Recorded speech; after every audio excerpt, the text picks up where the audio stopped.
Hello everyone, welcome to my channel. I'm Mechannical. Today I will introduce this fast connector.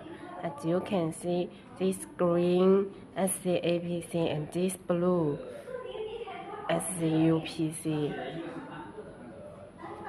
It also named as Mechanical Fiber Optical Fuel Assembly Connector.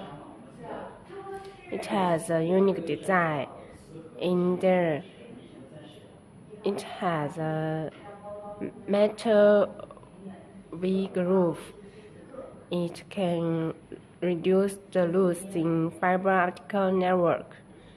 We can open it and unload this.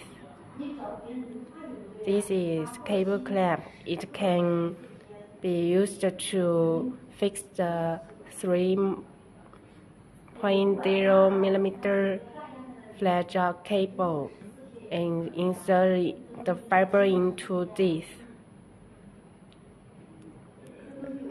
So this connector can apply in maintenance or emergency restoration in fiber networks. Okay, let's meet next video. Bye.